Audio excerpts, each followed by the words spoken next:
위병소 앞 어둠 속에는 백왕수 소장의 전속 부관과 무장한 헌병들이 진을 치고 있었다. 그들의 등 뒤로는 한동석 중위와 엄병장이 낄낄거리며 서 있었다. 놈들의 얼굴엔 승자의 오만함과 비릿한 조소가 가득했다. 부관은 빗물에 젖지 않게 코팅된 서류철을 들이밀었다. 저녁 지원서입니다. 서명만 하시면 됩니다. 박지수 씨. 장군님이라는 존칭 대신 낯선 호칭이 비수처럼 꽂혔다. 부관의 태도는 마치 잡범을 취급하듯 냉랭했다. 지민은 떨리는 손으로 펜을 쥐었다. 종이 위로 굵은 빗방울이 툭툭 떨어져 번졌다. 지민은 망설임 없이 하지만 아주 천천히 이름을 써내려갔다. 펜촉이 종이를 찢듯 지나가는 소리가 지민의 심장을 도려내는 비명처럼 귓가에 울렸다. 마지막 획을 긋는 순간 피와 땀으로 쌓아올린 15년의 세월이 허공으로 흩어졌다. 부관은 서류를 낚아채듯 회수하고는 헌병들에게 눈짓했다. 계급장 떼시죠. 지민의 손이 무겁게 젖은 어깨로 향했다. 대한민국 1%의 상징인 찬란한 별. 오늘따라 그 끝이 유난히 차갑고 날카로웠다. 떨리는 손끝이 단추를 풀어내자 견장이 맥없이 바닥으로 곤두박질 쳤다. 반대편 견장, 가슴의 명찰, 공수 휘장까지 차례로 뜯겨나갔다. 지익하고 벨크로가 거칠게 뜯어지는 소리가 빗소리를 뚫고 고막을 때렸다. 그것은 단순한 천조각이 아니라 박지수라는 군인의 영혼이 산산조각 나는 파열음이었다. 모든 표식이 사라진 군복은 그저 비에 젖은 누더기에 불과했다. 찢겨나간 옷자락이 비바람에 처량하게 나부꼈다. 그 몰골을 보며 한동석 중위가 깐족거렸다. 아이고, 우리 장군님께서 이제 진짜 동네 아줌마가 되셨네. 내가 뭘 했어? 암탉이 울면 집안이 망한다고 했지? 옆에 있던 엄병장이 낄낄대며 맞장구 쳤다. 그러게 말입니다. 애초에 술집 여자가 군인 놀이 한 게 잘못이죠. 이제 원래 직업 찾으시겠네? 몸매는 끝내주시니까 술 장사는 대박 나겠습니다. 놈들의 천박한 조롱과 비웃음이 빗줄기에 섞여 지민의 고막을 후벼 팠다. 하지만 지민은 입을 굳게 다물었다. 대꾸할 가치도 그럴 기운도 남아있지 않았다. 고개를 떨군 그녀의 시선은 빗물과 피눈물이 뒤섞여 흐르는 아스팔트 바닥에 고정되어 있었다. 주먹을 얼마나 세게 쥐었는지 손톱이 살을 뚫고 들어갔지만 통증은 느껴지지 않았다. 부관이 싸늘하게 일갈했다. 용무 끝났으면 당장 꺼지시오. 민간인은 통제 구역 출입 금지입니다. 육중한 철문이 굉음을 내며 닫히기 시작했다. 지민은 떠밀리듯 뒷걸음질 쳤다. 닫히는 문틈 사이로 멀어지는 부대의 불빛과 악마 같은 놈들의 비릿한 미소가 보였다. 쾅! 거대한 쇠덩이가 세상을 단절시키듯 닫혔다. 지민은 굳게 닫힌 철문 앞에 홀로 버려졌다. 칠흑 같은 어둠과 사나운 폭우만이 그녀를 감싸고 있었다. 다리에 힘이 풀려 진흙탕 바닥에 주저앉았다. 차가운 흙탕물이 하반신을 적셨다. 명예, 계급, 군인으로서의 삶. 모든 것이 끝났다. 남은 건 갈기갈기 찢긴 자존심과 놈들을 향한 붉은 증오뿐이었다. 지민은 땅을 치며 통곡하지 않았다. 짐승처럼 울부짖지도 않았다. 그저 빗속에 깎아지른 비석처럼 멍하니 철문을 응시할 뿐이었다. 그러나 그 섬뜩한 정적 속에서 재만 남은 줄 알았던 가슴 속 불씨가 다시금 맹렬히 타오르기 시작했다. 지민은 천천히 고개를 들었다. 젖은 머리카락 사이로 번뜩이는 눈동자는 결코 죽어있지 않았다. 오히려 심해처럼 깊고 어두운 사리가 소용돌이치고 있었다. 더 이상 잃을 게 없는 자만이 품을 수 있는 도끼였다. 그래, 맘대로 해라. 지민은 핏물 섞인 빗물을 삼키며 속삭였다. 계급장도 명예도 껍데기는 다 가져가. 대신 목을 씻고 기다려라. 그녀는 비틀거리면서도 강인하게 몸을 일으켰다. 흙투성이가 된 맨발이 거친 아스팔트를 지시겼다. 군인이라는 족쇄, 법이라는 목줄이 비로소 끊어졌다. 규율 속에 가둬뒀던 살인 면허가 봉인 해제된 것이다. 이제 그녀는 어떤 룰도 따르지 않는 굶주린 짐승이 되었다. 지민은 빗속을 뚫고 자신의 차로 향했다. 차 문을 여는 그녀에게서 패배자의 무력감은 온데간데 없었다. 오직 서늘한 복수의 칼날을 품은 사냥꾼만이 존재할 뿐이었다. 이것은 끝이 아니었다. 피비린내 나는 복수극의 서막이 이제 막 올랐을 뿐이었다. 폭우가 도시를 집어삼킬 듯 쏟아졌지만 고성능 엔진의 포효는 빗소리마저 찢어 밝힐 기세였습니다. 앞유리가 깨질 듯 퍼붓는 비 때문에 시야는 흐릿했지만 지민은 속도를 줄이지 않았습니다. 와이퍼가 필사적으로 움직이는 가운데 지민은 날카롭게 스티어링 휠을 돌려 개인 차고지로 미끄러지듯 들어갔습니다. 젖은 노면을 긁는 타이어의 마찰음이 비명처럼 지하 공간을 울렸습니다. 시동 버튼을 누르자 거친 숨을 몰아쉬던 차가 침묵에 잠겼지만 지민의 머릿속은 여전히 시끄러웠습니다. 싸구려 딴따라 가꾼 놈들의 조롱 섞인 목소리가 이명처럼 귓가를 맴돌았습니다. 지민은 가죽 핸들이 으스러질 정도로 주먹을 꽉 쥐었습니다. 억눌린 분노가 독처럼 혈관을 타고 전신으로 퍼져나갔습니다. 현관 입구, 전신 거울에 비친 지민의 몰골은 말이 아니었습니다. 비에 젖어 헝클어진 머리카락, 흙탕물이 튄 스타킹, 그리고 찢어진 원피스. 대한민국 육군 소장의 위엄은 온데간데 없고 놈들이 비웃던 대로 처참하게 짓밟힌 여자가 서 있었습니다. 그러나 거울 속 지민의 눈동자만은 서슬 퍼런 살기로 번들거렸습니다. 정막만이 감도는 집에 들어선 지민은 거실 벽면을 채운 정복을 노려보았습니다. 어깨 위에서 거만하게 빛나는 두 개의 별. 지민은 그 앞으로 다가가 떨리는 손으로 옷깃을 잡았습니다. 칼같이 다려진 제복은 국가에 대한 헌신을 의미했으나 정작 가장 소중한 핏줄 하나 지키지 못했습니다. 계급과 법치라는 시스템은 짐승만도 못한 놈들 앞에서는 무용지물이었습니다. 지민의 입술이 뒤틀렸습니다. 다 필요 없어. 그녀는 정복을 거칠게 뜯어내듯 잡아챘습니다. 바닥에 내동댕이 쳐진 옷걸이를 뒤로하고 그녀는 한때 목숨보다 아꼈던 군복을 구겨 재활용 수거함 깊숙이 처박았습니다. 쓰레기통 뚜껑이 닫히는 소리는 마치 감옥의 철문이 닫히는 소리처럼 묵직하게 울렸습니다. 이제 되돌릴 수 없었습니다. 지민은 스스로 군인의 길을 포기했습니다. 그녀는 드레스룸 가장 깊은 곳, 검은색 강화 플라스틱 보관함으로 발걸음을 옮겼습니다. 장군 진급 후 봉인해 두었던 그녀의 과거가 담긴 판도라의 상자였습니다. 손등으로 먼지를 털어내자 707 특수임무단의 백호 마크가 선명하게 드러났습니다. 지민은 익숙하게 다이얼을 돌렸습니다. 기계적인 파열음과 함께 잠금 장치가 해제되었습니다. 상자가 열리자 잊고 살았던 냄새가 훅 끼쳐왔습니다. 쇠 비린내와 기름 냄새, 그리고 묘하게 섞인 핏내음. 그 안에는 그녀가 살아있는 병기로 불리던 시절의 유물이 고스란히 담겨 있었습니다. 지민은 젖은 옷가지를 바닥에 벗어던졌습니다. 나신이 된 그녀의 등과 어깨에는 훈장처럼 흉터들이 박혀 있었습니다. 그 흉터 하나하나는 그녀가 사선을 넘었다는 증명서이자 제거된 적들의 묘비명이나 다름없었습니다.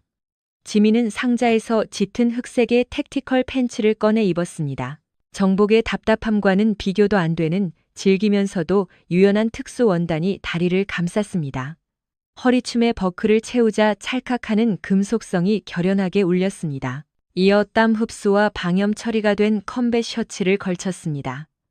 근육의 미세한 떨림까지 잡아주는 핏감이 그녀를 전투 모드로 전환시켰습니다. 바닥에 주저앉아 낡은 전술화를 신는 지민의 눈빛이 차갑게 가라앉았습니다. 군화끈을 꽉 조여 매는 동안 흩어졌던 이성은 칼날처럼 예리하게 다듬어졌습니다. 발목을 지지해주는 단단한 가죽의 느낌은 마치 전장으로 나가라는 무언의 신호 같았습니다. 지민은 자리에서 일어나 가볍게 점프하며 착지했습니다. 바닥을 울리는 묵직한 진동이 몸의 감각을 깨웠습니다. 이제 사냥 도구를 챙길 차례였습니다. 그녀는 플레이트 캐리어를 몸에 걸쳤습니다. 방탄판과 장비들의 무게가 어깨를 눌러왔지만 그 압박감은 오히려 든든한 보호막처럼 느껴졌습니다. 지민은 총기 보관함을 지나쳐 다른 장비를 집어들었습니다. 더 이상 합법적인 군인이 아닌 그녀에게 총은 사치였습니다. 하지만 707 출신인 그녀에게 살상 무기는 도구일 뿐, 진짜 무기는 그녀 자신이었습니다.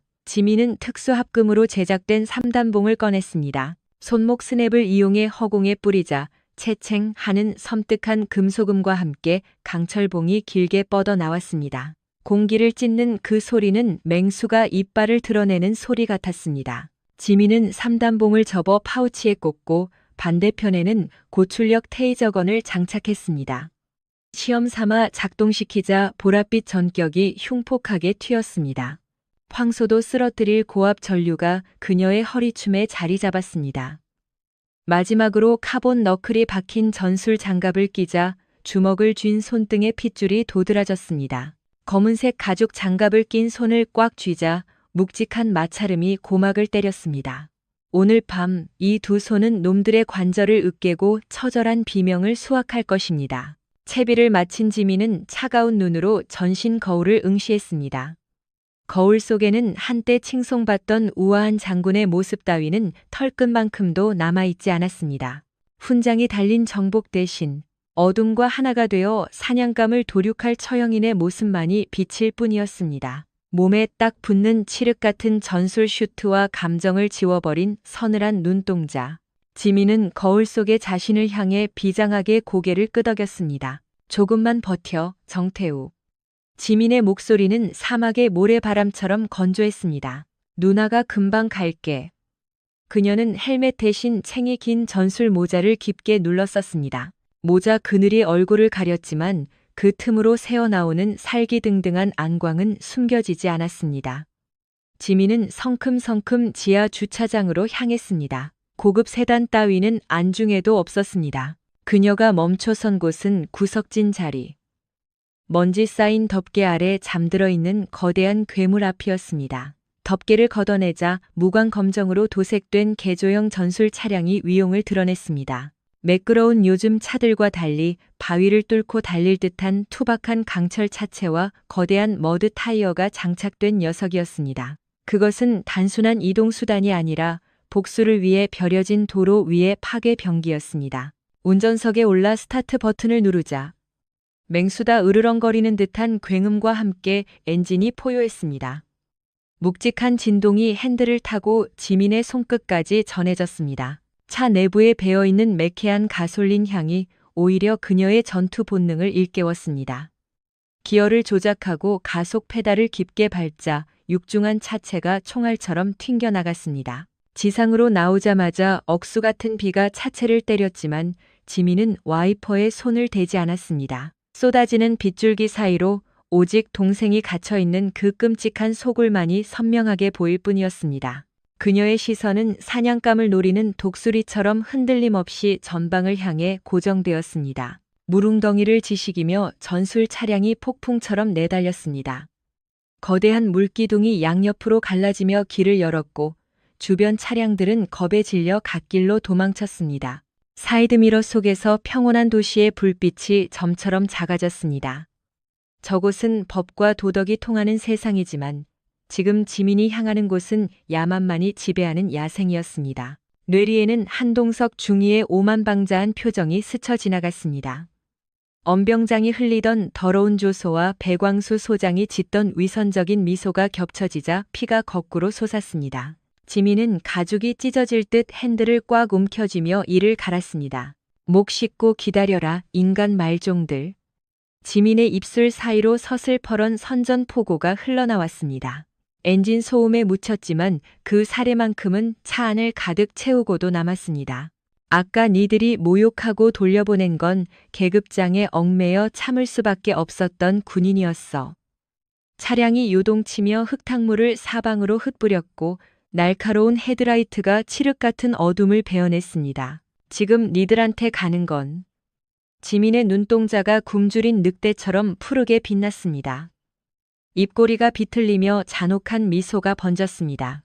피비린내 나는 복수극의 서막이었습니다. 정태우의 누나 박지수다. 엑셀을 끝까지 밟자 속도계가 붉은 영역을 뚫을 듯 치솟았고 차량은 미친 듯이 포효하며 빗줄기를 찍고 돌진했습니다. 자비 따위는 개나 져버렸습니다.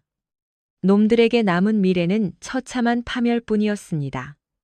어둠을 뚫고 질주하는 차량은 지옥불을 품은 전차처럼 부대를 향해 쇄도했습니다. 다음 날 아침, 얄궂게도 21사단 부대 정문에는 눈부신 햇살이 내리쬐고 있었습니다. 지난밤 세상을 삼킬 듯하던 폭우는 온데간데 없고 하늘은 평화롭기만 했습니다.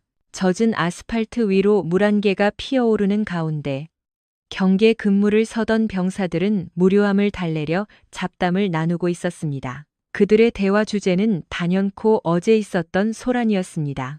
박 조장이 담배 연기를 뿜으며 옆에 있던 최 부사수에게 음담패설을 늘어놓았습니다.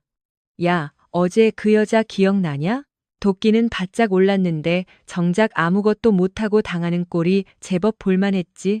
한 중위님이 밀칠 때 비틀거리는 거 봤냐? 최 부사수가 박 조장의 눈치를 살피며 비굴하게 웃었습니다. 그렇습니다. 아주 가관이었습니다. 근데 억울해서 또 찾아오진 않겠습니까? 박 조장이 바닥에 침을 뱉으며 비웃었습니다. 오긴 누가 와? 배광수 소장님한테 그 수모를 당하고도 민간인 주제에 겁먹어서 어디 구석에 처박혀서 울고 있겠지. 바로 그 순간이었습니다.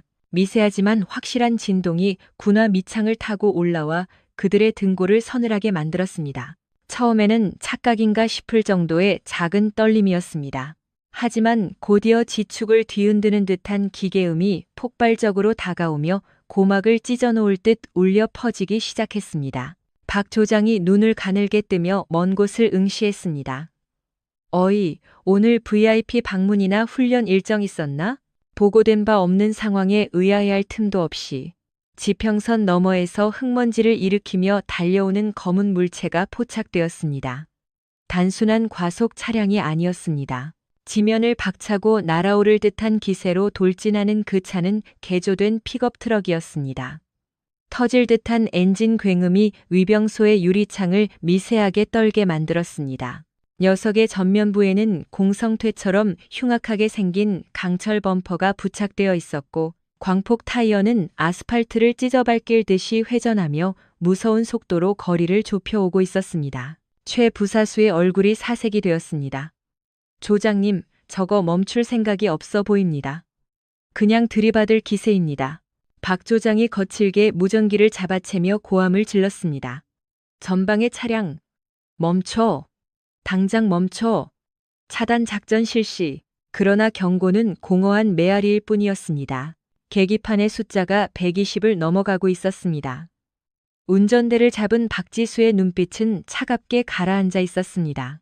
그녀에게 눈앞의 육중한 철문은 국가 중요시설의 방벽이 아닌 단지 동생을 구하기 위해 부수어야 할 장애물에 불과했습니다. 박지수는 망설임 없이 가속 페달을 끝까지 밟았습니다.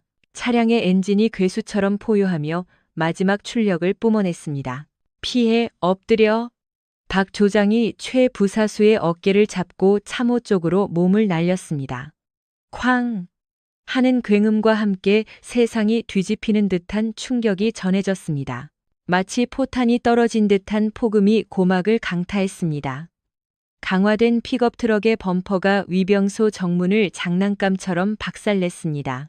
견고해 보이던 철문은 엿가락처럼 휘어져 허공을 갈랐고 콘크리트 바리케이드는 산산조각이나 파편이 비처럼 쏟아졌습니다. 자욱한 흙먼지가 시야를 가렸고 찌그러진 차량의 전면부에서는 터진 라디에이터의 냉각수가 끓어오르며 하얀 증기를 내뿜고 있었습니다.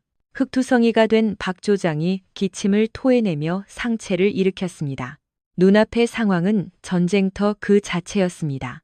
부대의 자랑이던 정문은 흔적도 없이 사라졌고 그 폐허의 중심에는 반쯤 파괴된 트럭이 거친 숨을 몰아쉬듯 멈춰서 있었습니다. 곧이어 부대 전체를 뒤흔드는 비상 사이렌이 울려 퍼졌습니다. 진돗개 하나 발령. 위병소 돌파 상황 발생. 전 병력 즉시 무장하고 집합하라. 스피커를 찢을 듯한 방송과 함께 막사 쪽에서 5분 대기조 병력들이 군화를 구르며 쏟아져 나오는 소리가 들려왔습니다. 혼란의 도가니 속에서도 찌그러진 운전석 문이 기괴한 소리를 내며 천천히 열렸습니다. 자욱한 연기 속에서 투박한 전술화가 아스팔트를 밟았습니다. 어제 보았던 고급 하이힐 따위는 없었습니다. 차에서 내린 인물은 어제의 그 연약해 보이던 여인이 아니었습니다. 활동성 좋은 검은색 카고 바지에 타이트한 전술 셔츠, 질끈 묶어 올린 머리칼, 가죽 장갑을 낀 손으로 차체를 짚고 선 그녀는 박지수였습니다. 그녀의 눈빛은 완전히 변해 있었습니다. 억울함을 호소하던 민원인의 눈이 아닌 전장을 지배하는 최상위 포식자의 살기 어린 눈빛이 그곳에 있었습니다. 박지수는 피어오르는 매캐한 연기를 손으로 휘휘 저으며 마치 마실 나온 사람처럼 태연하게 걸어 나왔습니다. 박 조장이 떨리는 손으로 K 소총을 겨누며 악을 썼습니다. 거기 멈춰. 더 다가오면 발포하겠다. 당장 무릎 꿇고 손머리 위로 올려. 그러나 공포에 질린 그의 외침은 삑사리가 날 지경이었습니다. 박지수는 그를 거들떠보지도 않은 채 옷에 묻은 먼지를 툭툭 털어내며 차갑게 내뱉었습니다. 문 좀 열어달라고 했잖아. 차가 말을 안 듣네. 그 비정상적인 침착함에 박 조장은 질린 듯 뒷걸음질 쳤습니다. 미친 거 아니야? 야, 빨리 지원 요청해. 헌병대 부르라고. 그때 5분 대기조 트럭이 요란한 스키드 마크를 그리며 멈춰 섰고 짐칸에서 병사들이 우르르 쏟아져 나왔습니다. 10여 명의 무장 병력이 순식간에 박지수를 반원 형태로 포위했습니다. 지휘관인 정민석 소대장이 앞으로 나서며 목청을 높였습니다. 무단 침입자, 당장 투항해라. 저항 시 무력으로 제압하겠다. 박지수는 천천히 고개를 돌려 그들을 스캔했습니다. 15명 전원 K 소총. 하지만 총구를 겨누는 자세가 엉성했고 탄알집이 결합되어 있지 않았습니다. 빈 총으로 백병전을 하겠다는 뜻이었습니다. 그녀의 입가에 조소 섞인 미소가 번졌습니다. 제압이라. 재밌네. 박지수는 손목과 목을 가볍게 돌리며 몸을 풀었습니다. 우두둑. 뼈마디 맞춰지는 소리가 적막한 대치 상황을 갈랐습니다. 귀여운 후배님들이네. 707 시절엔 아침 식전 운동으로 혼자 30명씩 상대했는데 말이야. 정민석 소대장이 병사들에게 손짓했습니다. 전원 제압해. 팔다리를 부러뜨려서라도 끌고 와. 명령이 떨어지자마자 선두에 있던 덩치 큰 병사 2명이 진압봉을 치켜들고 박지수를 향해 쇄도했습니다. 이야! 병사들의 기합 소리와 함께 묵직한 진압봉이 박지수의 정수리를 향해 날아들었습니다. 허공을 가르는 진압봉 소리가 섬뜩했습니다. 하지만 지민의 동체 시력에는 그들의 동작이 멈춘 화면처럼 정지된 듯 보였습니다. 그녀는 가볍게 고개를 숙여 공격을 흘려보내며 쇄도하는 병사의 멱살을 틀어쥐었습니다. 이어 허리의 반동을 이용해 그를 시멘트 바닥에 내동댕이 쳤습니다. 쿵! 거대한 몸집이 바닥과 충돌하며 억눌린 신음이 터져 나왔습니다. 병사는 고통의 숨조차 제대로 쉬지 못한 채 바닥을 긁었습니다. 그 빈틈을 노리고 다른 병사가 측면에서 기습했습니다. 지민은 시선조차 주지 않은 채 발을 뒤로 뻗어 상대의 복부를 가격했습니다. 단말마와 함께 병사가 바닥을 굴렀습니다. 눈 깜짝할 새에 선봉 2명이 제압당하자 주위의 병사들이 얼어붙었습니다. 지민이 옷매무새를 다듬으며 차갑게 비아냥거렸습니다. 숨은 붙여줄게. 대신 국군 수도병원에서 긴 휴가 좀 보내게 해주지. 침대에 누워만 있으면 되니까 편할 거야. 그녀의 노골적인 무시에 정민석 소대장의 얼굴이 붉게 달아올랐습니다. 다들 멍청하게 구경만 할 거야? 전원 공격해. 저건 그냥 여자 하나잖아. 남은 13명의 병사들이 악을 쓰며 일제히 달려들었습니다. 야전삽과 진압봉이 사방에서 위협적으로 날아들었습니다. 보통 사람이라면 오금을 저리며 주저앉았을 절망적인 상황. 하지만 박지수는 태풍의 눈 속으로 거침없이 파고들었습니다. 그녀의 움직임은 마치 물 흐르듯 부드러웠습니다. 정면에서 내려치는 봉을 어깨로 흘려내며 상대의 허벅지를 걷어찼습니다.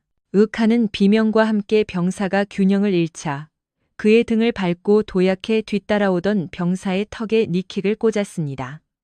타격음은 둔탁함 대신 날카로운 파열음을 냈습니다. 그녀는 불필요한 동작 없이 급소만 골라 타격했습니다. 인중, 낭심, 관절. 목숨은 건지돼 완벽히 무력화시키는 실전살상 무술의 극치였습니다. 등 뒤에서 한 병사가 그녀의 허리를 감싸 안으며 테이크다운을 시도했습니다. 지민은 당황하지 않고 그의 손가락을 꺾으며 중심을 무너뜨렸습니다. 업어치기 대신 팔을 비틀어 어깨를 탈골시킨 뒤 그를 방패막이로 삼아 날아오는 주먹을 막아냈습니다. 악! 내 어깨! 병사의 비명에도 아랑곳하지 않고 그녀는 인간 방패를 밀어 다른 두 명과 엉키게 만들었습니다. 셋이 볼링핀처럼 넘어지자 그녀는 그들을 징검다리 삼아 가볍게 뛰어넘었습니다. 위병소 앞은 고통에 몸부림치는 병사들로 아수라장이 되었습니다. 정민석 소대장이 새하얗게 질린 얼굴로 떨리는 손을 권총집으로 가져갔습니다. 하지만 그가 총을 뽑기도 전에 지민의 서늘한 눈동자가 코앞에 와 있었습니다. 빈 총으로 객기 부리지 마. 말과 함께 그녀의 날카로운 수도가 정민석 소대장의 목을 가격했습니다. 컥 소리와 함께 그가 바닥으로 고꾸라졌습니다. 지민은 쓰러진 15명의 건장한 남성들을 뒤로하고 숨을 골랐습니다. 단 2분. 대한민국 최정예 요원 출신 장군이 일개 소대를 박살내는 데 걸린 시간이었습니다. 지민은 흐트러진 앞머리를 쓸어넘겼습니다. 땀방울이 맺혔지만 호흡은 평온했습니다. 그녀의 시선은 이제 언덕 위 사단본부 3층 사단장실 창문을 향했습니다. 배광수, 똑똑히 보고 있나? 그녀는 쓰러진 병사들을 밟으며 사단본부로 향했습니다. 비상 사이렌 소리가 고막을 찢을 듯 울렸고 멀리서 병력을 실은 트럭들이 흙먼지를 일으키며 달려왔습니다. 헌병대의 모터사이클 부대까지 가세해 수백 명의 병력이 그녀를 포위하려 조여왔습니다. 하지만 지민은 걸음을 멈추지 않았습니다. 마치 전장의 여포처럼 혹은 파괴를 위해 강림한 화신처럼 그녀는 본부를 향해 직진했습니다. 발걸음마다 서린 살기는 짙었습니다. 동생이 겪었을 끔찍한 고통, 억울하게 흘렸을 피눈물. 그 대가를 치르게 하기 위해 그녀는 기꺼이 걸어 다니는 재앙이 되기로 마음먹었습니다. 뒤늦게 도착한 5분 대기조 병력들이 그녀의 살기에 눌려 멈춰섰습니다. 처참하게 널브러진 동료들을 목격한 그들의 눈동자가 흔들렸습니다. 저 여자 혼자서 이걸 다? 말도 안 돼, 괴물인가? 병사들의 공포 어린 수군거림이 들려왔지만 지민에게는 그저 소음일 뿐이었습니다. 그녀는 주머니에서 최신형 스마트폰을 꺼냈습니다. 그리고 익숙하게 방송 앱을 실행했습니다. 액정 화면에 엘라이브라는 선명한 붉은 글자가 깜빡이기 시작했습니다. 박지수는 스마트폰 렌즈를 돌려 바닥에 널브러진 진압봉들과 공포에 질려 뒷걸음질 치는 병사들의 흔들리는 눈동자를 담았습니다. 그녀의 목소리는 차분했지만 그 안에는 끓어오르는 용암 같은 분노가 서려 있었습니다. 국민 여러분, 똑똑히 지켜봐 주십시오. 이것이 소위 나라를 지킨다는 자들의 실체입니다. 국민이 부여한 신성한 국방의 의무를 그들은 자신들의 더러운 범죄를 은폐하는 방패로 삼았습니다. 그녀는 화면의 초점을 저 멀리 우뚝 솟은 사단 본부의 가장 높은 창문으로 맞췄습니다. 이제 저는 저 거대한 부패의 소굴로 진입합니다. 제 동생을 벼랑 끝으로 내몰고 진실을 요구하는 저마저 제거하려 했던 그들의 역겨운 민낯을 낱낱이 생중계하겠습니다. 거센 돌풍이 불어와 박지수의 긴 생머리를 어지럽혔지만 그녀의 걸음에는 한치의 망설임도 없었습니다. 수백 명의 무장병력이 그녀를 에워싸고 있었으나 누구도 감히 총구를 겨누지 못했습니다. 그녀가 발을 내디딜 때마다 병사들은 마치 보이지 않는 장벽에 밀려나듯 황급히 길을 터주었습니다. 그것은 압도적인 카리스마에 눌린 패잔병들의 본능적인 위축감이었습니다. 박지수는 브레이크가 고장난 거대 트럭처럼 배광수 소장이 웅크리고 있는 본청을 향해 돌진했습니다. 그녀의 등 뒤로 무너진 위병소에서 피어오르는 매캐한 회색 연기가 푸른 하늘을 뒤덮기 시작했습니다. 마치 그녀가 불러온 심판의 먹구름이 몰려오는 듯한 불길한 징조였습니다. 사단 본부 3층 복도는 이미 통제 불능의 아수라장이었습니다. 경보음이 요란하게 울리는 와중에 참모들과 행정병들은 중요 기밀 문서를 파기할 엄두도 내지 못한 채 사물함 뒤나 책상 아래에 몸을 구겨 넣고 있었습니다. 창문 밖에서 들려오는 처절한 비명과 굉음은 그들의 이성을 마비시키기에 충분했습니다. 그러나 그 모든 소음을 뚫고 박지수의 군화 소리가 심장 박동처럼 뚜렷하게 울려 퍼졌습니다. 쿵, 쿵, 쿵. 그녀가 다가올수록 복도의 온도가 급격히 떨어지는 듯한 한기가 느껴졌습니다. 흑투성이가 된 전투복을 입은 그녀의 형상은 마치 지옥에서 돌아온 사신 그 자체였습니다. 초점 없는 그녀의 동공 깊은 곳에서는 모든 불의를 집어삼킬 듯한 서늘한 살기가 번뜩이고 있었습니다. 복도 끝 사단장 백광수라고 새겨진 육중한 흑단문이 위압적으로 버티고 있었습니다. 하지만 그 문 너머의 풍경은 바깥의 참상과는 딴판인 낙원이었습니다. 백광수 소장은 이태리제 가죽 소파에 비스듬히 누워 꼬냑이 담긴 잔을 느긋하게 돌리고 있었습니다. 얼음이 글라스 벽을 때리는 맑은 소리가 정막을 채웠습니다. 그 앞에는 휠체어에 앉아 다리에 깁스를 한 한동석 중위가 비열한 미소를 짓고 있었습니다. 백광수가 거만한 태도로 입을 열었습니다. 한 중위, 쫄지 마. 밖이 좀 소란스러워도 헌병대 아이들이 알아서 정리할 거야. 계집애 하나가 날뛰어봤자 찻잔 속의 태풍이지. 내가 그 여자 자존심을 짓밟아 놓은 건 신의 한 수였어. 길을 확실히 죽여놔야지. 한동석이 킬킬대며 잔을 부딪혀 왔습니다. 그의 눈빛에는 박지수를 향한 더러운 욕망이 끈적하게 묻어 있었습니다. 과찬이십니다, 소장님. 그 여자 독한 척해도 멘탈은 별거 아니더군요. 영창 보내기 전에 제가 확실하게 교육 좀 시키겠습니다. 박도현 준장님께서도 아주 흥미로워하실 겁니다. 쨍그랑. 건배 소리가 방 안에 울려 퍼졌습니다. 그들은 자신들의 공고한 성벽 안에서 박지수라는 존재를 성가신 파리 정도로 여기며 자축하고 있었습니다. 백광수가 술의 향을 음미하며 입맛을 다시는 바로 그 찰나였습니다. 쾅! 건물이 통째로 뒤흔들리는 듯한 폭음이 고막을 찢었습니다. 육중한 흑단문이 종이장처럼 뜯겨나가며 집무실 안으로 쇄도했습니다. 폭풍 같은 바람과 함께 자욱한 분진이 실내를 집어삼켰습니다. 백광수는 꼬냑 잔을 바지에 쏟았고 한동석은 입을 떡 벌린 채 석고상처럼 굳어버렸습니다. 날아간 문짝은 백광수가 아끼던 양주 진열장을 박살내며 반대편 벽에 처박혔습니다. 휘뿌연 먼지 구름 속에서 누군가가 저승사자처럼 걸어 나왔습니다. 자박자박 파편을 밟는 소리가 소름 끼치게 울렸습니다. 먼지가 걷히자 박지수의 서늘하고도 아름다운 얼굴이 드러났습니다. 그녀의 손에 들린 스마트폰은 여전히 방송 중이었습니다. 한동석의 눈동자가 극심한 공포로 요동쳤습니다. 수많은 경비 병력을 뚫고 여기까지 온 게 정말 저 여자란 말인가? 너, 어떻게? 한동석이 쥐어짜듯 비명을 질렀습니다. 박지수는 대답 대신 싸늘하게 입꼬리를 비틀었습니다. 사냥감을 구석으로 몬맹수의 잔혹한 미소였습니다. 그녀의 시선이 한동석의 목덜미를 조준했습니다. 마치 포식자 앞에 초식동물처럼 김영호는 전신이 굳어버리는 듯한 전율을 느꼈습니다. 윤수아가 서늘한 눈빛으로 입을 열었습니다. 내 손가락을 부러뜨릴 땐 꽤나 즐거워 보였는데? 김중희. 그녀의 목소리는 나직했지만 사단장실의 공기를 차갑게 얼어붙게 만들었습니다. 김영호는 본능적으로 뒷걸음질 치려 했으나 휠체어 바퀴가 카펫 끝자락에 걸려 꼼짝달싹할 수 없었습니다. 윤수아는 눈 깜짝할 사이에 거리를 좁혀 들어왔습니다.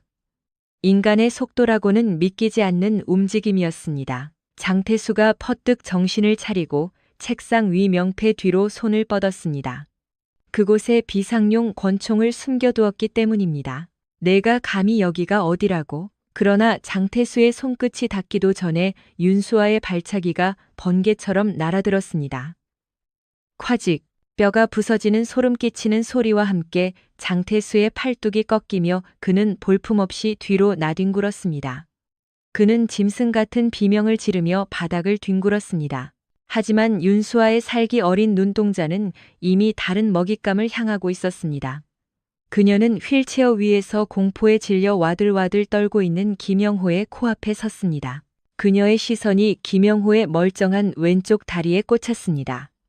한쪽만 쓰지 못하면 불편하잖아. 균형을 맞춰줘야지.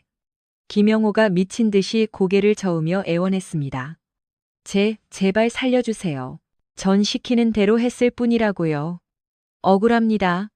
그러나 윤수아에게 자비란 사치였습니다. 그녀는 이미 복수기가 되어 있었습니다. 윤수아가 높이 치켜든 발 뒤꿈치가 김영호의 왼쪽 무릎을 정확히 가격했습니다. 우드득. 섬뜩한 파열음이 정막을 찢었습니다. 그것은 마른 장작이 아닌 생사람의 뼈가 으스러지는 공포스러운 소리였습니다. 으악! 김영호의 끔찍한 비명이 사단장실의 두꺼운 방음벽을 넘어 복도 끝까지 울려 퍼졌습니다. 그는 입가에 허연 거품을 물고 휠체어에서 바닥으로 처박혔습니다. 이제 양쪽 다리 모두 못쓰게 된 그는 바닥을 기어다니며 고통에 몸부림쳤습니다. 윤수아는 바닥을 기는 김영호를 싸늘하게 일별한 뒤 구석에 처박혀 있는 장태수에게로 고개를 돌렸습니다. 장태수의 얼굴은 핏기가 싹 가셔 백지장처럼 하얗게 변해 있었습니다. 명색이 육군 소장이라는 자가 체면도 잊은 채 턱을 딱딱 부딪히며 뒷걸음질 쳤습니다. 저리 가. 오지 마. 헌병 어디 있나? 그는 다급히 허리춤을 더듬거렸지만 호신용 권총은 아까 윤수아의 발차기에 맞아 이미 책장 밑으로 미끄러져 들어간 뒤였습니다. 윤수아는 피가 튀긴 전투화를 신고 저승사자처럼 장태수에게 다가갔습니다. 그녀의 발소리가 하나씩 들릴 때마다 장태수의 심장은 터질 듯이 요동쳤습니다. 더 이상 물러날 곳이 없어 벽에 등이 닿자 장태수는 다리에 힘이 풀려 주저앉고 말았습니다. 바지 사타구니가 누렇게 젖어들기 시작했습니다. 공포가 인간의 존엄성을 삼켜버린 것입니다. 돈을 주지. 원하는 게 뭐야? 특별 진급 아니면 동생 보상금? 얼마를 원해? 30억? 50억? 말만 해. 내가 어떻게든 만들어줄게. 윤수아는 장태수의 코앞까지 다가와 한쪽 무릎을 꿇고 눈높이를 맞췄습니다. 그러고는 손에 쥐고 있던 최신형 스마트폰을 그의 눈앞에 들이밀었습니다. 라이브 방송의 시청자 수는 어느새 70만 명을 돌파하고 있었습니다. 채팅창은 폭포수처럼 빠르게 올라가 글자를 분간하기 힘들 정도였습니다. 와, 대박이다. 진짜 들이닥쳤네. 저 아저씨가 소장이라고? 꼴 좋다. 바지에 지도 그렸는데 사이다다. 나쁜 놈들 싹 다 처단하자. 정의구현 라이브 지렸다. 윤수아는 비릿한 냉소를 머금고 장태수의 귀에 속삭였습니다. 돈? 그런 쓰레기 같은 종이 쪼가리 따위 필요 없어. 내가 원하는 건 따로 있거든. 그녀는 품 안에서 묵직한 군용 대검을 꺼내 들었습니다. 날카롭게 갈린 칼날이 형광등 빛을 반사하며 섬뜩하게 빛났습니다. 장태수의 동공이 칼날의 움직임을 따라 격하게 흔들렸습니다. 윤수아는 차가운 칼끝을 장태수의 올대뼈에 지그시 눌렀습니다. 서늘한 금속의 감촉에 장태수는 숨이 턱 막혀 헐떡거렸습니다. 자, 장 소장님. 전 국민 앞에서 자기소개라도 하셔야죠. 지금 70만 명이 당신의 추태를 지켜보고 있거든요. 그제야 장태수는 눈앞에 스마트폰 화면이 눈에 들어왔습니다. 선명한 엘라이브 마크와 미친 듯이 올라가는 비난의 댓글들. 그는 자신의 치부가 전국에 생중계되고 있다는 사실에 절망했습니다. 얼굴이 흑빛을 넘어 잿빛으로 변했습니다. 윤수아의 목소리가 지옥의 사자처럼 낮게 깔렸습니다.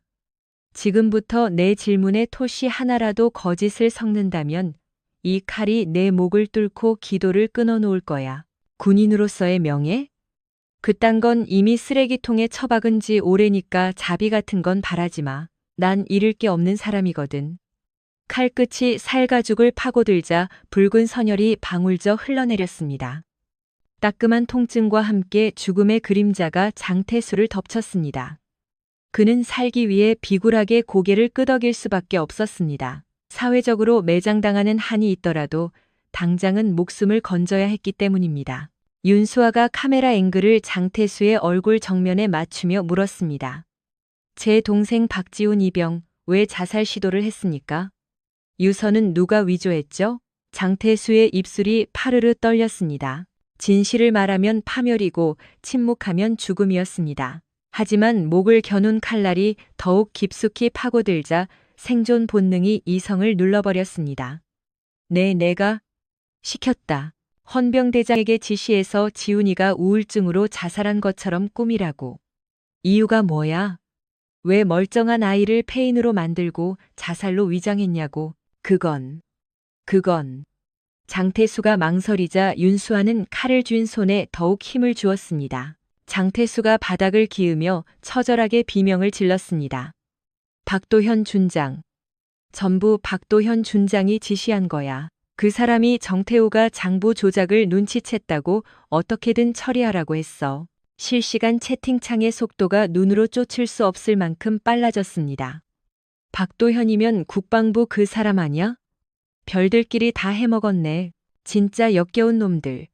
박지수는 차갑게 식은 눈으로 그를 내려다보며 스마트폰 카메라를 더 가까이 들이댔습니다. 장부 조작? 구체적으로 무슨 짓을 벌인 건지 똑바로 말해. 부식 납품 비리. 업체 선정할 때 리베이트를 받았어. 유통기한이 임박한 폐기 직전의 재료를 정상품으로 둔갑시키고 남은 돈은 박준장이랑 반반씩 챙겼지. 태우가 창고 정리를 하다가 라벨가리 현장을 목격하고 헌병대에 찌르려다가 잡힌 거야. 드러난 진실은 악취가 진동했습니다. 고작 썩은 재료 팔아먹으려고 성실했던 청년의 인생을 짓밟고 정신 이상자로 몰아가려 했던 것입니다. 박지수는 치밀어 오르는 분노에 주먹을 꽉 쥐었습니다. 당장이라도 이 쓰레기를 응징하고 싶었지만 그녀는 호흡을 가다듬었습니다. 그냥 죽게 두는 건 놈에게 베푸는 잡이나 다름없었습니다. 놈은 살아있는 지옥을 맛봐야 했습니다. 날 꽃뱀으로 몰아가려던 건 누구 머리에서 나온 거지? 박도현 준장이 그랬어.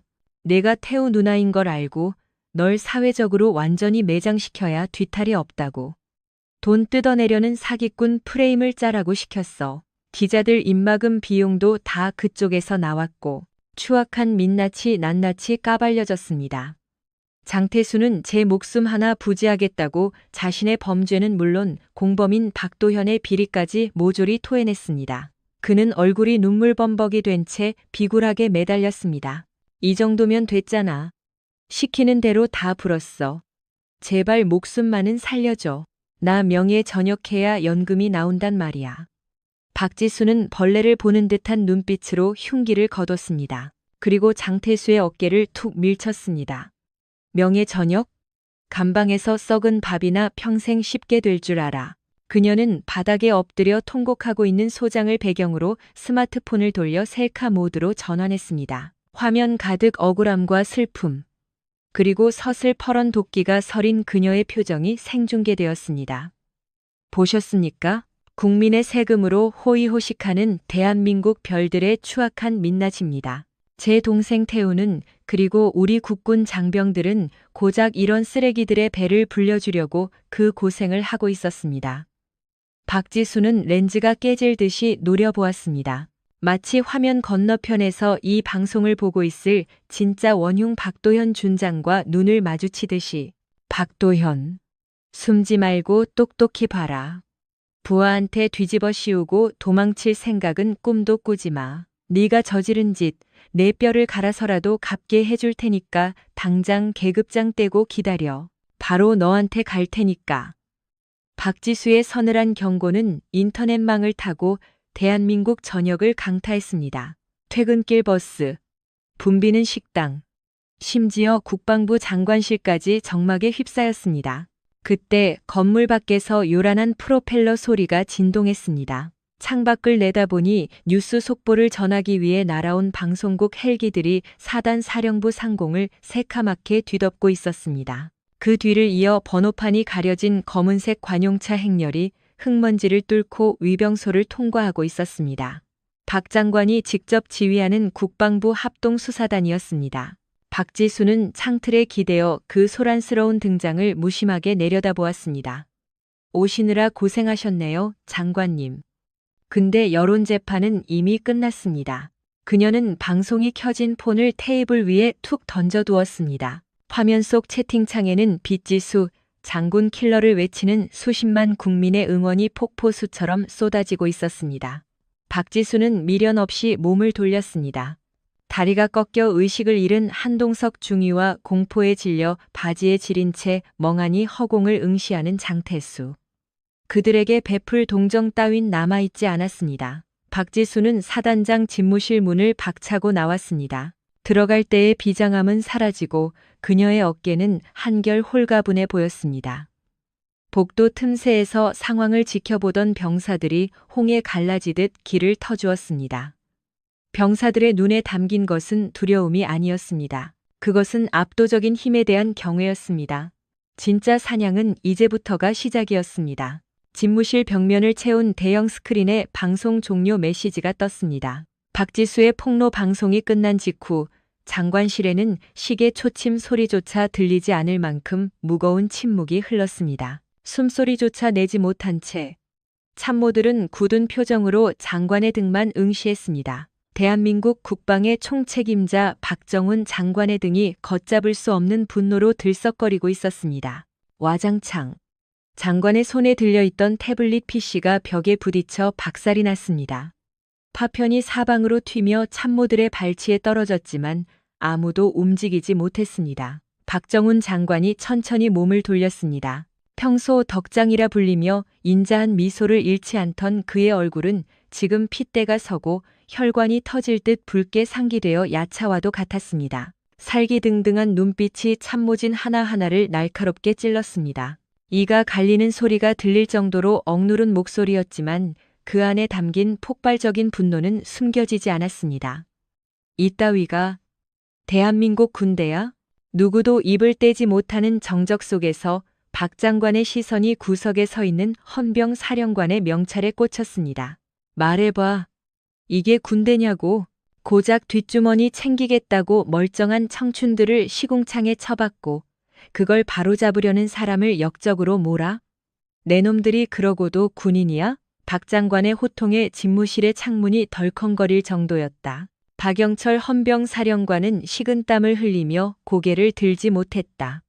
송구합니다, 장관님. 송구? 지금 그따위 한가한 소리가 나와. 박 장관은 책상에 명패를 집어 던질 듯한 기세로 직통전화를 낚아챘다. 분노로 인해 핏대가 선 목소리가 수화기 너머로 전해졌다. 수방사령관 연결해 특임대 최정예로 준비시켜. 그는 이가 부득부득 갈리는 소리를 내며 씹어뱉듯 명령했다. 타겟은 박도현 준장이다. 영장 발부 기다릴 시간 없어. 긴급 체포다. 내란 음모 수준으로 간주해. 문 안 열면 폭파하고 들어가서라도 짐승처럼 끌고 나와. 전화를 끄는 박 장관은 옷걸이에 재킷을 거칠게 걸쳤다. 헬기 띄워. 21사단으로 간다. 정재훈 비서실장이 다급하게 앞을 가로막았다. 장관님, 상황이 심각합니다. 박지수 소장이 실탄으로 무장한 상태이고 박 장관이 정재훈 비서실장의 어깨를 밀치며 일갈했다. 심각? 진짜 심각한 건 썩어 문드러진 우리네 양심이야. 박지수는 지금 우리가 팔아먹은 양심을 목숨 걸고 지키고 있어. 가서 빌어야 해. 석고 대제라도 해야 한다고. 당장 헬기 대기시켜. 비슷한 시각 강남의 펜트하우스. 박도현 준장은 불안감에 손톱을 물어뜯으며 금괴가 든 가방을 챙기고 있었다. 거실 벽면을 가득 채운 스크린에는 박지수의 경고 영상이 반복 재생되고 있었다. 그녀의 서늘한 눈빛이 자신의 숨통을 조여오는 환각에 시달리던 박도현은 급히 대포폰을 꺼내 들었다. 평소 뒤를 봐주던 거물급 인사들에게 연락을 시도했으나 연결음만 공허하게 울릴 뿐이었다. 배가 기울자 쥐새끼들이 가장 먼저 탈출한 셈이었다. 제기랄. 그가 가방을 던지려는 순간 쾅 하는 굉음과 함께 펜트하우스의 강화유리 창문이 박살났다.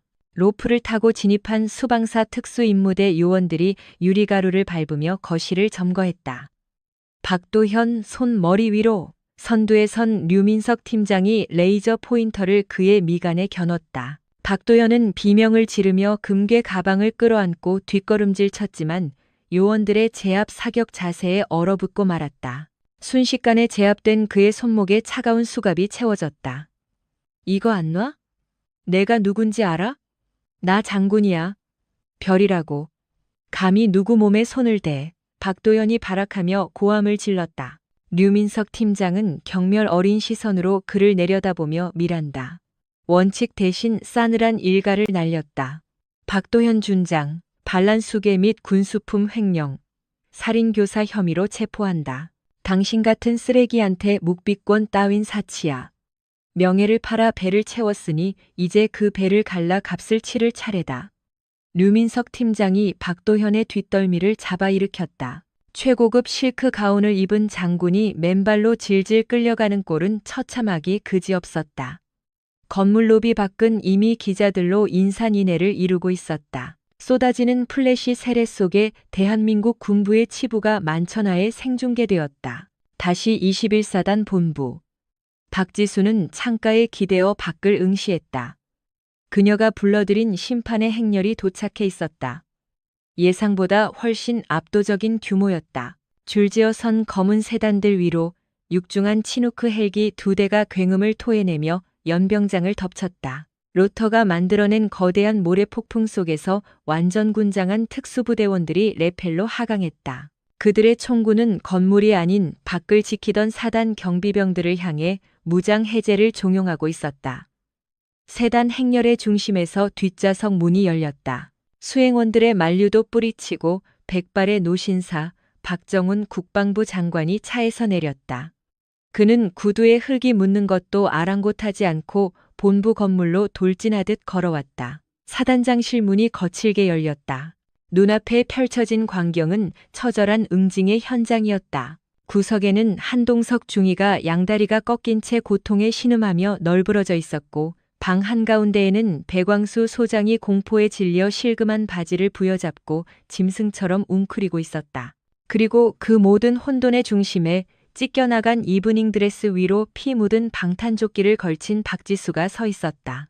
번져버린 마스카라와 핏자국으로 얼룩진 얼굴이었지만 그녀의 형형한 눈빛은 박 장관과 마주한 순간에도 결코 꺾이지 않는 서슬 퍼런 기세를 뿜어내고 있었다. 박 장관은 집무실 안을 훑어보며 비통한 표정을 감추지 못했습니다. 피비린내와 곰팡이 냄새가 뒤섞인 이 악취야말로 그가 통솔하는 거대 조직의 민낯이었습니다. 그는 묵묵히 주하늘의 영전으로 걸음을 옮겼습니다. 보좌진들이 당황하여 따라붙으려 했으나 박 장관은 단호한 손짓으로 그들을 물리쳤습니다. 두 사람 사이에는 숨 막힐 듯한 정적이 흘렀습니다. 주하늘은 경례를 올리지 않았습니다. 이미 전역을 결심한 그녀에게 눈앞의 남자는 군의 수장이 아니라 부패를 방관한 무능한 행정가일 뿐이었습니다. 박 장관이 무겁게 입을 열었습니다. 자네가 주하늘인가? 그렇습니다. 지금은 항명한 죄인 취급을 받고 있습니다만.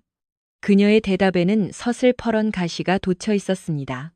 그러나 박 장관은 질책 대신 깊은 탄식을 토해냈습니다. 이내 좌중을 경악게 하는 상황이 벌어졌습니다. 국가안보의 정점인 장관이 일개 소장 앞에서 그것도 무장 타령의 오명을 쓸 뻔한 군인 앞에서 허리를 90도로 꺾어 숙인 것입니다. 미안하다. 그 한마디에 공간이 얼어붙었습니다. 현장을 지키던 헌병들도 장관을 수행하던 박영철 헌병사령관과 참모들도 자신의 귀를 의심했습니다. 내 부덕의 소치야. 자네 같은 참된 지휘관을 그리고 자네 동생 정태우 같은 억울한 병사를 내가 지켜주지 못했어. 선배로서 그리고 장관으로서 참담하기 그지없네. 주하늘의 눈동자가 거칠게 흔들렸습니다. 복수심으로 단단히 굳어있던 그녀의 마음에 파동이 일었습니다.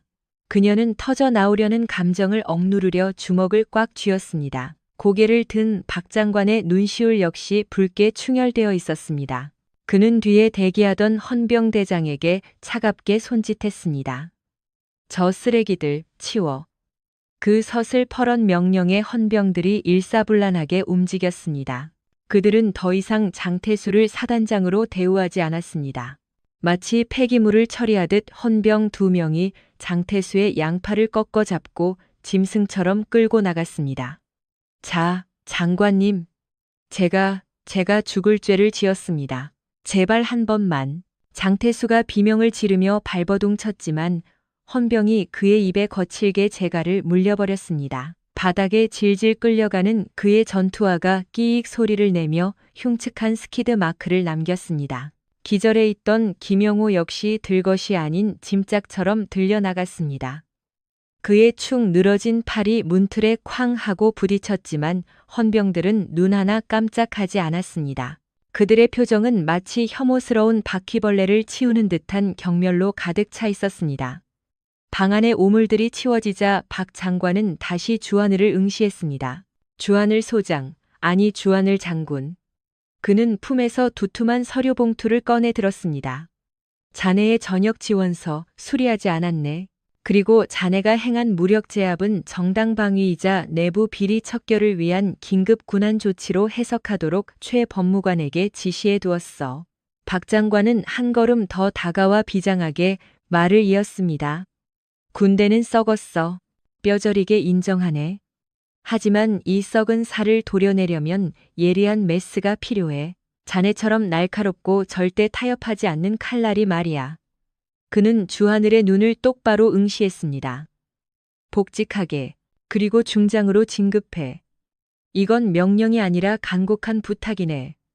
자네에게 군사경찰 사령관 자리를 맡기겠어. 자네 손으로 직접 이 썩은 환부를 모조리 도려내주게. 마세용 라인, 장태수 라인, 그 추악한 뿌리까지 남김없이 뽑아버려. 그것은 전례 없는 파격적인 제안이었습니다. 소장에서 중장으로의 특진, 그것도 군내 수사권과 경찰권을 한 손에 쥐는 군사경찰 사령관직이라니, 그것은 단순한 복수가 아니라 완벽한 승리를 의미했습니다. 하지만 주하늘은 미소 짓지 않았습니다. 그녀는 피와 흙먼지로 얼룩진 찢어진 옷자락을 여미며 담담히 입을 열었습니다. 장관님, 저는 명예도 계급장도 필요 없습니다. 그녀는 턱짓으로 창밖을 가리켰습니다. 연병장 구석 휠체어에 앉아 누나가 있는 건물을 하염없이 올려다보고 있는 동생 정태우가 보였습니다. 제가 원하는 건 딱 하나입니다. 제 동생 태우가, 그리고 태우 같은 힘없는 아이들이 다시는 이런 지옥을 겪지 않는 것. 그 약속 하나만은 지켜주실 수 있습니까? 박 장관은 창가로 다가가 휠체어에 탄 작고 초라한 병사를 내려다보았습니다. 그리고 다시 주하늘을 보며 굳건한 목소리로 대답했습니다. 내 장관직을 걸고 맹세하지. 그리고 그 약속을 지키기 위해 자네라는 칼이 반드시 필요해. 주하늘은 잠시 눈을 감았습니다. 혈관을 타고 거칠게 몰아치던 아드레날린이 빠져나가자 극심한 피로가 썰물처럼 몰려왔습니다. 하지만 동시에 가슴 한구석에서 뜨거운 덩어리가 울컥 치솟았습니다. 그것은 깊은 안도감이었습니다. 그녀가 다시 눈을 떴을 때 그 눈빛은 더 이상 폭주하는 살인 기계의 것이 아니었습니다. 군을 이끌 진정한 지휘관의 눈빛이었습니다. 알겠습니다. 그 칼 제가 잡겠습니다. 주하늘은 발 뒤꿈치를 딱 붙이며 박 장관을 향해 절도 있는 경례를 올렸습니다. 충성. 그녀의 목소리는 우렁차게 울렸지만 흑투성이 뺨 위로는 뜨거운 눈물 한 줄기가 흐르고 있었습니다. 그것은 승리의 눈물이자 지옥 같았던 지난 며칠간의 고통을 씻어내는 정화의 눈물이었습니다. 박 장관 역시 정중한 거수경례로 답했습니다. 그때 건물 밖에서 우렁찬 함성이 지축을 흔들기 시작했습니다. 와, 본부 건물 밖에 도열해 있던 수천 명의 병사들이었습니다. 스마트폰으로 상황을 지켜보던 병사들이 장태수와 김영호가 개처럼 질질 끌려 나가는 모습을 목격하고 참아왔던 환호를 터뜨린 것입니다. 그 거대한 함성은 파도처럼 번져나가 사단 전체를 집어삼킬 듯 뒤흔들었습니다. 박지수는 묵직한 철문을 밀고 나왔습니다. 그것은 단순한 퇴장이 아니었습니다. 억눌린 분노가 폭발한 후 찾아온 서늘한 고요함이었습니다. 헝클어진 머리카락과 찢어진 전투복. 그 위로 흐르는 붉은 선혈조차 그녀에게는 훈장처럼 보였습니다. 복도를 가득 메운 헌병대와 장교들이 박지수를 보자마자 모세의 기적처럼 길을 열었습니다. 공포와 경외심이 뒤섞인 침묵 속에서 누군가 먼저랄 것도 없이 거수경례를 올렸습니다. 그녀는 뒤를 돌아보지 않았습니다. 이제 박지훈을 만날 시간이었습니다. 그녀의 뒤로는 대한민국 군 전체를 집어삼킬 거대한 해일이 몰려오고 있었습니다. 박지수의 전쟁은 이제 막 서막을 올린 셈이었습니다. 병원의 공기는 차갑게 가라앉아 있었습니다. 배광수 소장의 사령부를 집어삼켰던 뜨거운 열기와 비명은 온데간데 없었습니다. 코끝을 찌르는 알코올 냄새와 건조한 기계음만이 박지수의 신경을 긁어댔습니다. 그녀는 중환자실 앞 투명한 유리벽에 이마를 대고 안을 들여다보았습니다. 깨끗한 환자복으로 갈아입었음에도 전장에서의 매캐한 화약 냄새가 여전히 몸에서 나는 듯했습니다. 유리 너머에는 미라처럼 붕대를 감은 박지훈이 생명 유지 장치에 의존해 힘겨운 숨을 이어가고 있었습니다. 앙상하게 드러난 쇄골과 멍든 얼굴을 보는 순간 박지수의 심장은 산산조각이 났습니다. 그것은 배광수 소장을 향해 내뿜었던 살기와는 비교할 수 없는 슬픔이었습니다. 외상은 회복 중이지만 정신적 충격이 큽니다. 군의관의 소견이 머릿속을 맴돌았습니다. 박지수는 무거운 군화를 끌며 병실 안으로 들어섰습니다. 규칙적인 기계음만이 공간을 채우고 있었습니다. 그녀는 침대 맡에 주저앉았습니다. 특수임무단 707에 살아있는 신화. 박지수의 등은 짐을 이기지 못한 것처럼 구부정했습니다. 그녀는 떨리는 손으로 동생의 손을 잡았습니다. 바이올린을 켜던 그 섬세했던 손가락은 상처투성이었습니다. 박지훈. 목이 메어 목소리가 나오지 않았습니다. 여기서 울면 안 돼. 네가 깨어났을 때 누나가 우는 모습을 보일 순 없어. 그녀는 입술이 터지도록 깨물며 눈물을 삼켰습니다. 그때 박지훈의 눈꺼풀이 파르르 떨렸습니다. 초점 없는 눈동자가 허공을 맴돌다 박지수와 마주쳤습니다. 그 순간 박지훈의 눈에 핏발이 서며 극심한 공포가 차올랐습니다. 그는 링거 바늘이 뽑히는 것도 아랑곳하지 않고 구석으로 몸을 말았습니다. 잘못했어요. 때리지 마세요. 청소할게요. 화장실 깨끗이 닦을게요. 갈라진 목소리로 터져나온 것은 누나를 찾는 반가움이 아니었습니다. 생존을 위한 처절한 비명이었습니다. 박지수의 가슴이 찢겨 나갔습니다. 김영호와 엄병장이 이 착한 아이를 얼마나 망가뜨려 놓았는지 뼈저리게 느껴지는 순간이었습니다. 박지수는 침대 위로 몸을 던져 발작하는 동생을 으스러지도록 끌어안았습니다. 박지훈, 나야, 누나야. 괜찮아, 이제 아무도 널 못 건드려. 누나가 다 박살냈어. 그녀의 절규가 병실을 울렸습니다. 박지훈의 경직된 몸이 익숙한 누나의 품을 느끼자 서서히 힘이 풀리기 시작했습니다. 누나? 진짜 누나야? 그래, 누나야. 너무 늦어서 미안해. 우리 지훈이 이렇게 될 때까지 몰라서 정말 미안해. 박지수의 눈에서 참았던 눈물이 댐이 터지듯 쏟아졌습니다. 박지훈도 그제야 참았던 울음을 터뜨렸습니다. 그는 붕대 감긴 손으로 누나의 등을 감싸 안았습니다. 누나, 나 버려진 줄 알았어. 너무 무서웠어. 절대 아니야. 넌 내 세상의 전부야. 누가 뭐래도 넌 내 자랑스러운 동생이야. 두 남매는 서로의 체온을 확인하며 오열했습니다. 지옥에서 살아 돌아온 생존자들의 처절한 재회였습니다. 창밖으로 붉은 노을이 짙게 깔릴 무렵 병실 문이 조용히 열렸습니다. 국방부 장관 이태준이었습니다. 평소의 권위적인 모습과 달리 그는 수행원 하나 없이 홀로 들어와 묵묵히 두 남매를 지켜보았습니다. 박지수는 젖은 눈을 닦으며 자리에서 일어났습니다. 장관님. 이태준 장관은 침대에 누운 박지훈을 향해 90도로 허리를 숙였습니다. 미안하다. 대한민국 국군을 대표해 사과하마. 내 모든 직을 걸고 가해자들을 심판하고 너에게 보상하겠다. 박지훈은 당황한 듯 박지수를 쳐다보았지만 이내 고개를 끄덕였습니다. 이태준은 다시 박지수를 바라보았습니다. 그의 손에는 두툼한 서류 봉투가 들려 있었습니다. 그것은 배광수 소장과 그 일당을 파멸시킬 결정적인 증거였습니다. 약속은 지켰네. 배광수 소장은 옷을 벗고 법정에 서게 됐고 한동석 중위와 엄병장을 포함한 공범들은 싹 다 구속됐어. 박도현 준장 쪽 라인도 탈탈 터는 중이야. 박 장관은 탁자 위에 묵직한 서류 봉투를 내려놓았다. 자네의 중장 진급서와 국방수사본부장 임명장이야. VIP 제가까지 떨어진 확실한 물건이지. 이제 자네가 직접 썩은 부위를 도려낼 차례일세. 병실엔 숨막히는 정적만이 감돌았다. 군복 입은 자라면 누구나 갈망하는 별셋 중장. 군의 사법 권력을 한 손에 쥐는 무소불위의 자리였다. 박지수에게 그것은 지난 헌신의 보상이자 추락했던 명예를 완벽히 되찾을 기회였다.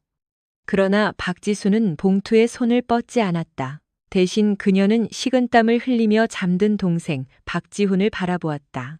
겉보기엔 잠든 것 같았지만 지훈의 입술은 악몽과 싸우는지 파르르 떨리고 있었다. 박지수의 뇌리에 지난 며칠의 지옥도가 스쳐갔다. 피로 얼룩진 옷까지, 놈들의 조롱 섞인 눈빛, 휠체어 위에서 오열하던 지훈, 그리고 짐승처럼 날뛰며 적의 관절을 꺾어버리던 자신의 잔혹한 모습. 그녀는 뼈저리게 느꼈다. 악마를 잡겠답시고 스스로 악마가 되어버렸음을. 지금 지훈에게 절실한 건 세상을 단죄하는 냉혹한 사령관이 아니었다. 장관님, 박지수의 목소리는 낮았지만 바위처럼 단단했다. 이 임명장 저는 받을 자격이 없습니다. 박 장관의 미간이 좁혀졌다. 그게 무슨 말인가? 자네가 그토록 원하던 힘이 아닌가? 아직 군에 청소할 쓰레기가 산더미야. 자네가 적임자고. 맞습니다. 군에는 썩은 살을 도려낼 칼이 필요하겠죠. 하지만 그녀는 지훈의 앙상한 손을 조심스레 쥐었다. 마른 손의 온기가 그녀의 얼어붙은 심장을 녹였다. 제 동생에겐 영웅 따위 필요 없습니다. 그저 밥 챙겨주고 곁을 지켜줄 누나가 필요할 뿐입니다.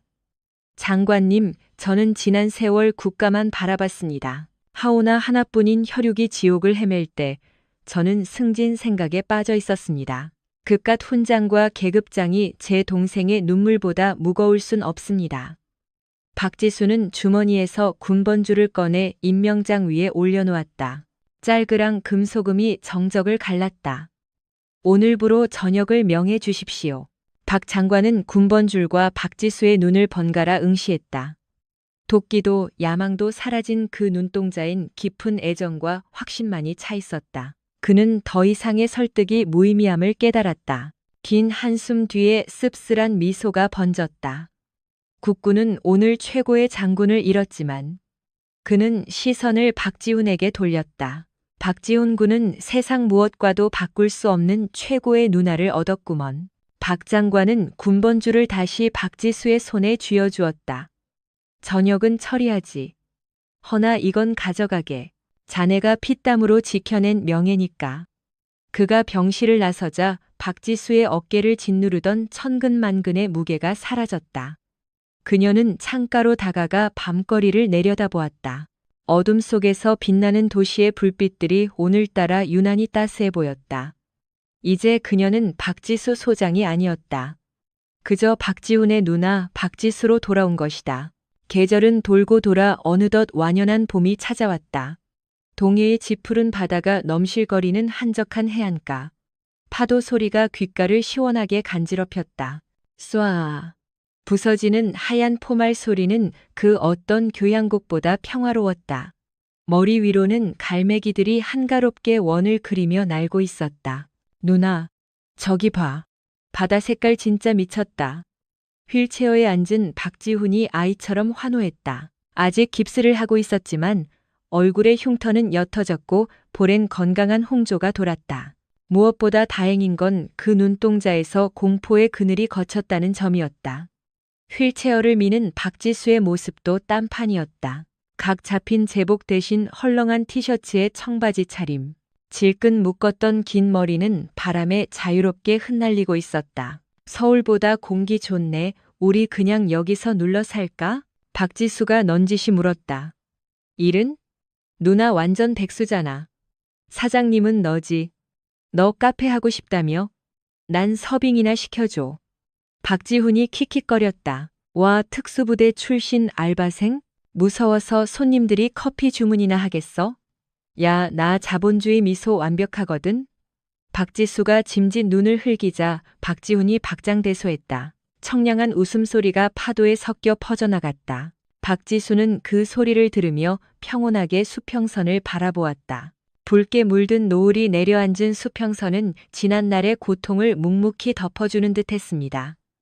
그녀는 스마트폰 속 기사들을 떠올렸습니다. 박만수는 무기징역을 구형받았고 김영호와 그 하수인들은 죗값을 치르게 되었습니다.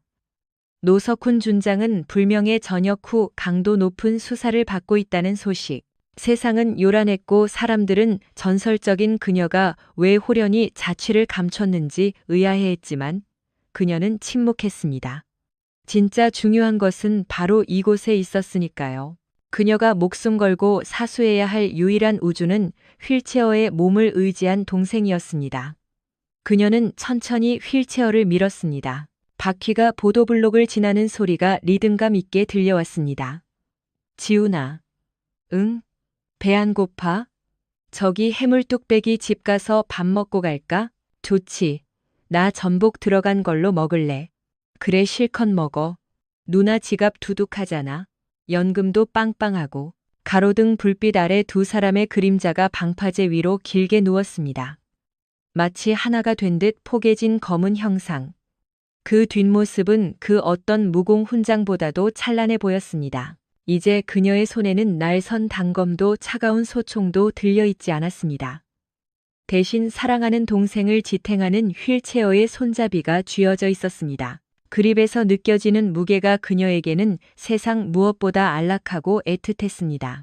짭조름한 바닷바람이 그녀의 귓가를 스치고 지나갔습니다.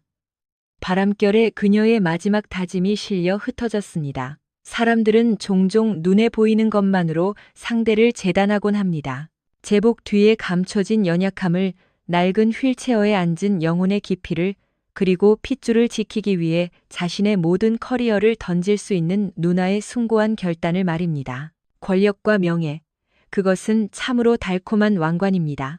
하지만 당신의 가장 소중한 혈육이 절벽 끝에 서 있을 때 그 손을 잡아주지 못한다면 그 모든 영광은 빛 좋은 개살구에 불과합니다. 여기 세상의 환호를 뒤로하고 동생의 휠체어를 미는 길을 택한 한 여자가 있습니다. 그녀의 어깨 위에서 번쩍이던 계급장은 사라졌지만 그녀는 이제 동생의 어두운 밤길을 밝히는 등대가 되었습니다. 명심하십시오. 이 세상의 모든 누나들은 동생을 위해서라면 기꺼이 지옥의 불길 속으로도 뛰어들 준비가 되어 있다는 것을. 그러니 결코 그녀들이 목숨보다 아끼는 존재를 건드리지 마십시오. 파도 소리가 잦아든 해변가에 두 남매의 행복한 웃음소리만이 긴 여운을 남깁니다.